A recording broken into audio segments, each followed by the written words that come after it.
Hello mga mamshi, maganda pa kayo sa umaga. So may biglaan nga tayong racket for today. Kaya ayan, nagagayak na ako mga mamshi. Kasama ko nga pala dyan si Daddy Christian. Di ko alam kung mabivideo ko yon kasi bawal mag-video doon mga mamshi eh. Tapos mga mamshi, dumaan nga pala ako doon sa nagtitinda ng taho sa SMB Kuta. Kaso hindi siya masyadong maube kasi mas mahal yung may ube. Tapos nandito na nga pala ako sa bahay at eto na ang aking lunch. Meron ako ditong lumpiang toge. Yung ube nga pala mga mamshi kanina is first time namin pero lagi kami nabili ng taho doon. Makikita nyo, makulay siya pero hindi siya ganun ka-flavorful. Tapos 'di ba mga mamshi, nung nakaraan nag-unboxing si Daddy Christian. Ako naman yung nag-ayos-ayos dito. Actually ito CR talaga namin yan mga mamshi kasi hindi pa siya tapos.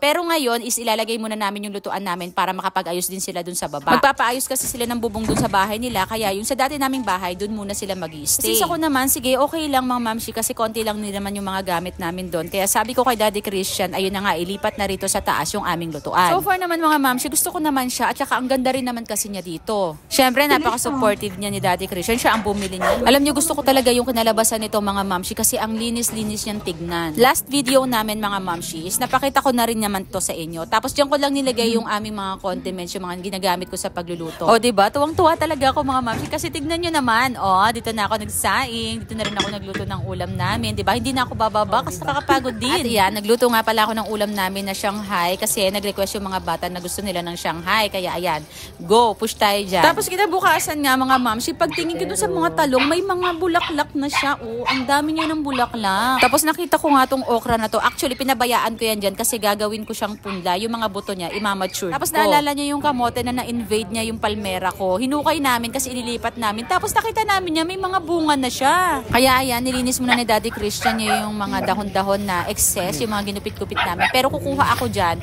kasi nga, itatanim ko siya. Ito na nga yung mga palmera, mga mamshi. O sayang nga yung iba kasi nagsipagmatay. Tapos ito, magtatanim ulit ako niyan. Sobrang dami kong halaman mga mamshi, kaya ayan, binibenta ko na yung iba. Sobrang saya ko nga mga mamshi dahil may bumili, pumakyaw siya ng aking mga halaman. Hindi lang 3 yung binili niya, kundi 6. Kaya naman, binenta ko na rin talaga mga mamshi. Kasi nga, nagbabawas din ako ng halaman dito sa bahay. Pagkatapos namin maghatid ng mga halaman, pumunta muna ako dito sa garden dahil namitas ako ng mga petchay kasi nga pang ulam ng mga bata ngayong tanghali. Kasi alam nyo na pagod yun pagdating ng school dahil ang dami nilang activities ngayon dahil ngayon nga is foundation day nila. Kaya pagdating nun sa bahay, ang itatanong agad-agad nun sa akin, manong ulam? Shout out sa mga kabataan dyan. Lalahukan ko nga lang to ng sardinas mga mamshi, tapos nagprito ko ng pork chop. O diba, nakatipid na ako ng petchay mga mamshi, kahit ilan pa yung gusto kong kunin, tapos fresh na fresh pa. Nag-check na rin ako dito sa okra kasi baka meron din ako ma-harvest. At meron nga tayong na-harvest na 4 na piraso. In fairness talaga mga mamshi, pag ako nagpipitas dito, parang feel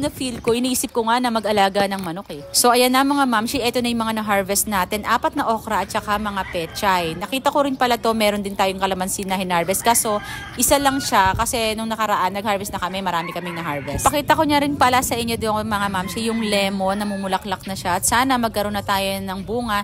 And ang dami na rin palang bulaklak ng kamatis. Malalaki na rin to. Soon, magkakaroon na to ng bunga. Tapos meron na rin tayong mga harvest. Ilang puno din to mga mamshi? Mga 10 na puno. And then, yung talong natin, ayan, namulaklak na rin siya. Kasi yung iba nahulog. Ayan, sumali nga pala ako mga mamshi sa garden. Urban gardening. Take ng picture. And sana manalo. Ayun lang. Bye!